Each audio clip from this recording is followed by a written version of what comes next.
And what you're about to see is chilling. An infant stripped from his mother's arms at the order of Child Protective Services.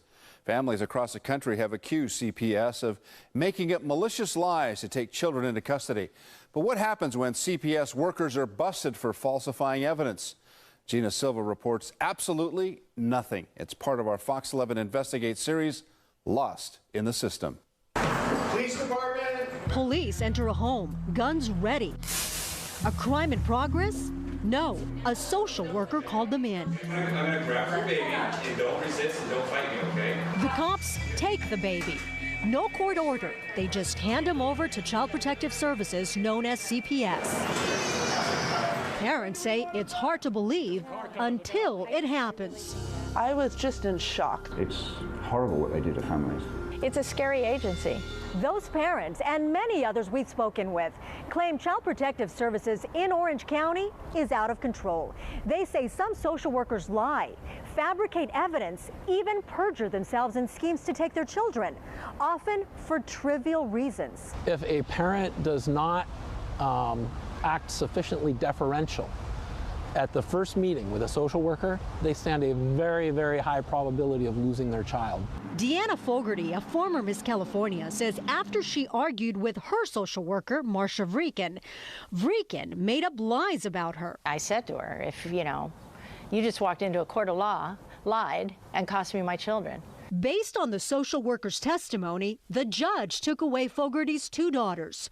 Then she says Vrieken threatened her. If I wanted to get my kids back, I needed to submit to her. They actually told her, you will submit to me or you will never see your children again. McMillan sued Orange County on behalf of Fogarty and won. The jury found social workers lied, falsified evidence, and did so with malice. When you have your own country and your government turn against you in this manner, it hits you to your core. Fogarty won a judgment of nearly $10 million, but she lost years in court, while her kids turned from children to young adults. Ms. Vrieken? We asked Vrieken about the lies and threats. Did you tell her, you will submit to me, or I will take your child away? Absolutely never. Vrieken and the county fought the case all the way to the Supreme Court and lost. Still, the judge and the jury say that you maliciously lied to take these children away. That's not true. I didn't lie. I was truthful in every single statement I made. An appellate court warned the county that Vrieken's misconduct was not an isolated incident, and lawsuits against other social workers are stacking up. I was sobbing. I was hysterical. Jill Randall says the recent video of police taking a baby brought back chilling memories.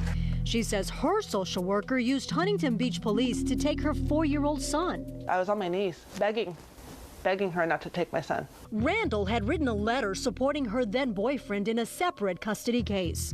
Her lawsuit says social workers were so angered, they schemed to intimidate her by falsely reporting that her child was in danger. Intimidating isn't even a big enough word to describe what they put me through. They took her son.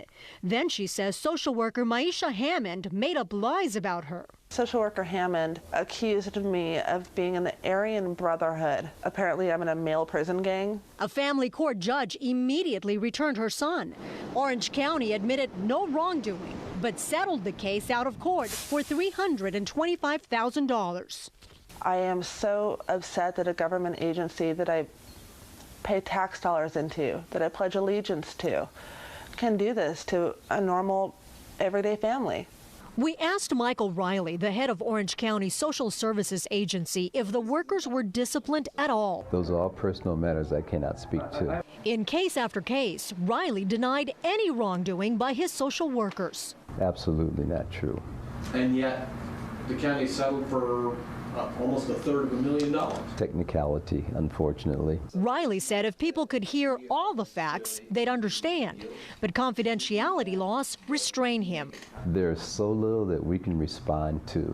Meanwhile, the plaintiffs can say anything that they want. He insists social worker misconduct is not a big problem. It's a rare event. But it does happen, and when it does happen, they're terminated. And the appellate judge who warned the county that it does have a serious problem? That was his opinion, but that is not the case.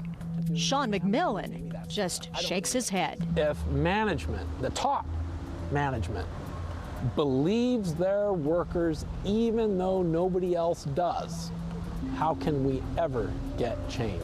Ever. Gina Silva, Fox 11 News.